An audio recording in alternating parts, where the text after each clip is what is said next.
का सीएम कैसा हो, चिराग पासवान जिंदाबाद, चिराग पासवान जिंदाबाद, संजय पासवान जिंदाबाद, बिहार का सीएम कैसा हो।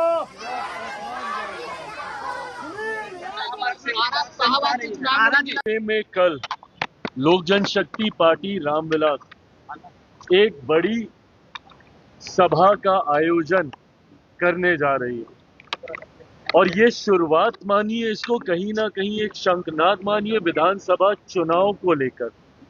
बिहार के अलग अलग इलाकों में 5-6 जिलों का इस तरीके से समूह बनाकर परमंडलीय स्तर पर करने की सोच थी, पर हम लोग 5-6 जिलों का समूह बनाकर हम लोग बड़ी सभाएं आयोजित कर रहे हैं, जिसमें पूर्णतः स्थानीय हमारी इकाई की इसमें अहम भूमिका रहेगी, हमारे संगठन की अहम भूमिका रहेगी।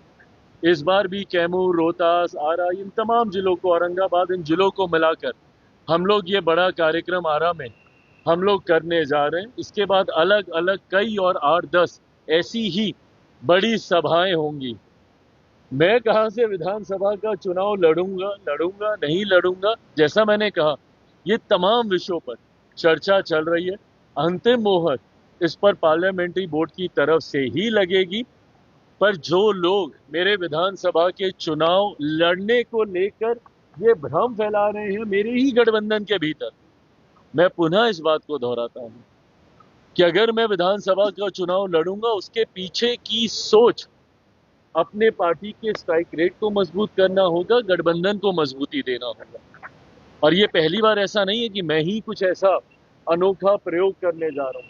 अलग अलग समय पे आपने देखा भारतीय जनता पार्टी, कई बड़े दल भी अपने राष्ट्रीय स्तर के नेताओं को विधानसभा का चुनाव लड़वाते हैं। लोकसभा में भी हम लोगों ने देखा कैबिनेट मिनिस्टर्स ने अलग अलग समय पे विधानसभा के चुनाव लड़ने का काम किया। उसके पीछे की सोच अपने कार्यकर्ताओं में उत्साह लाने की होती है, गठबंधन और अपनी पार्टी के स्ट्राइक रेट को बेहतर करने की। राहुल जी ने बहाना तैयार कर लिया है बिहार चुनाव हारने का।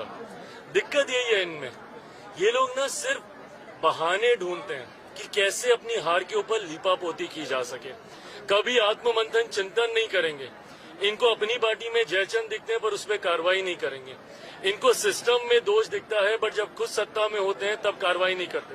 हर कॉन्स्टिट्यूशनल पोस्ट के ऊपर ये सवाल उठाएंगे पर ये भूल जाते हैं कि सीबीआई को पहली बार तोता जब कहा गया था तो उस वक्त यूपीए की ही सरकार थी, इन्हीं के नेतृत्व वाली सरकार थी।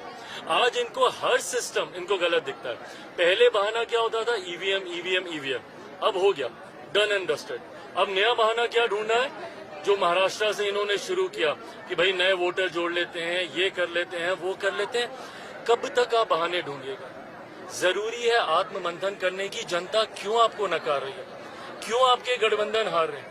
दिल्ली में आपके गठबंधन की सरकार चली गई और इनको पता है कि महाराष्ट्र के बाद अब बिहार में भी उतनी ही बड़ी हार की ओर इनका तथाकथित अब पता नहीं महागठबंधन है, इंडिया अलायंस है, जो भी है, ये लोग अग्रसर हो रहे हैं। बिहार के बाद ये लोग बंगाल भी हारेंगे, असम भी हारेंगे। उसके लिए बहाना और लिखित रूप में काफी विस्तृत बहाना आज के एक अखबार में राहुल जी के द्वारा दिया गया।